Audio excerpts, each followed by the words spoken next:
The great Mughal umpire.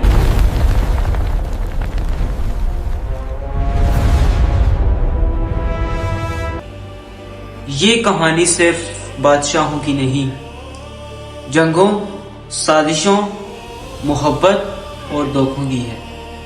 Central Asia کا ایک شہزادہ ظہیر الدین محمد بابر. ظہیر الدین بابر اپنا ملک کھو چکا تھا. اس نے سنا کہ ہندوستان امیر ہے اور یہاں کا بادشاہ کمزور ہے، جس کا نام ابراہیم لودھی تھا. اور پھر ظہیر الدین بابر اپنی چھوٹی سی فوج لے کر ہندوستان آ گیا. ابراہیم لودھی کے پاس 1,00,000 سے بھی زیادہ فوجی تھے اور ظہیر الدین بابر کے پاس 12 سے 14,000 کا لشکر تھا.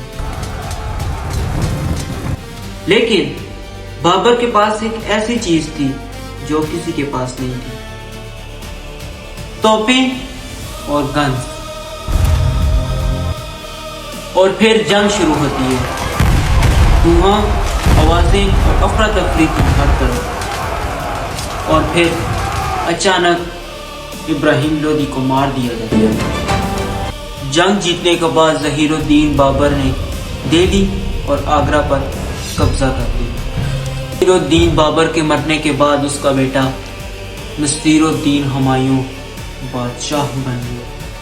لیکن وہ ایک سٹرونگ بادشاہ نہیں تھا، جس کی وجہ سے ایک نیا لیڈر ابھرا: شیر شاہ سوری. اور شیر شاہ سوری نے نصیر الدین ہمایوں کے ساتھ 2 جنگیں لڑ کر 1539 میں چوسا کی جنگ اور 1540 میں کنوج کی جنگ، اور جو کہ دونوں ہی نصیر الدین ہمایوں ہار جاتا ہے اور ہندوستان کو کھو دیتا ہے. اور 15 سال تک وہ ایگزائل میں رہتا ہے اور اس کے بعد ایران چلا جاتا ہے. اس کے بعد وہ وہاں سے پرین فوج کے ساتھ واپس لوٹتا ہے اور وہ دہلی دوبارہ جیت لیتا ہے. لیکن ایک دن وہ اپنی لائبریری کی سیڑھیوں سے گر کر مر گیا. اس کے بعد ایک 13 سال کا لڑکا بادشاہ بن جاتا ہے، جس کا نام جلال الدین اکبر تھا، جس کا گارڈین بیرم خان تھا. اور اس کے دور میں 1556 میں سیکنڈ بیٹل آف پانی پت شروع ہوا، جس میں جلال الدین اکبر کو فتح مل گئی. جلال الدین اکبر جنگ جیتنے کے بعد اب اصل حکومت شروع کرتا ہے، اور پھر اس نے راجپوتوں کے ساتھ شادیاں کی. گجرات، بنگال، کشمیر اور کابل سب فتح کر لیا. فوج بڑھانی شروع کی اور نوکریوں کا آغاز کیا اور ٹیکس سسٹم بنا دیا. اور جو سب سے خاص بات ہے وہ تھی مذہب میں ٹالرنس، جس کی وجہ سے لوگ خوش ہو گئے، اکنامی سٹرونگ ہو گئی اور سلطنت سٹیبل ہو گئی. بادشاہ اکبر کے مرنے کے بعد نور الدین جہانگیر بادشاہ بن گیا. اس کا سب سے فیورٹ سسٹم زنجیر عدل.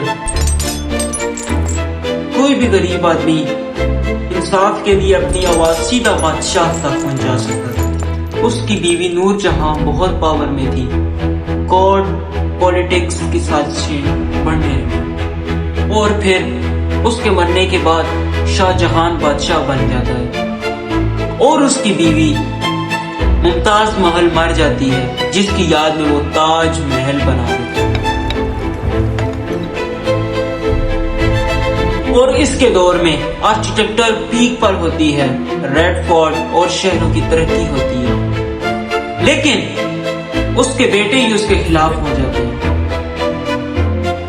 اس کے بیٹے تخت حاصل کرنا چاہتے تھے. اس کے 4 بیٹے تھے: دارا شکوہ، مراد شجاع اور اورنگزیب.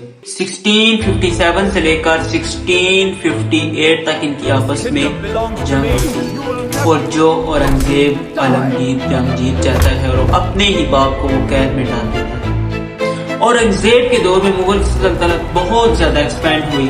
اس نے دکن تک کا کنٹرول حاصل کر لیا. اس نے جزیہ ٹیکس لگائے اور بہت ہی اسٹرکٹ اسلامک لا بنائے، جس کی وجہ سے نان مسلم ناراض ہو گئے. سکھ موومنٹ بڑھ گئی اور مراٹھا قوم بہت سٹرونگ ہو اور راجپوت دور آ گیا۔ لگاتار جنگ لڑنے کی وجہ سے مغل سلطنت کا پورا خزانہ خالی ہو گیا اور اس کے زوال کا وقت شروع ہو گیا کہ اس کے رولز کوئی بھی فالو نہیں کرتا اور پروونسز جو تھے وہ انڈیپینڈنٹ ہونے لگ گئے۔ اور اسی دوران British East India Company strong ہو جاتی ہے۔ انہوں نے پہلے بزنس کیا، پھر پولیٹکس میں حصہ لیا اور اس کے بعد پورا کنٹرول کر اور پھر 1857 میں سپاہی برٹش حکومت کے خلاف بغاوت شروع کر دیتے ہیں، جس میں وہ اپنا بادشاہ بہادر شاہ ظفر کو بناتے ہیں۔ فوج کمزور ہونے کی وجہ سے یہ جنگ ہار جاتے ہیں اور بغاوت ناکام ہو جاتی ہے۔ انگریز بادشاہ بہادر شاہ ظفر کو قید کر دیتے ہیں اور یہاں پر مغل سلطنت کا اینڈ ہو جاتا ہے۔ اور یہ اتنے کمزور ہو گئے کہ پہلے ایک وقت تھا کہ مغل سلطنت میں سے اگر ایک بھی حکم نکلتا تو پورا ہندوستان اس کے اوپر جھک جاتا تھا، اور پھر ایک وقت آیا کہ وہ پوری سلطنت غلامی کے زنجیروں میں جکڑی۔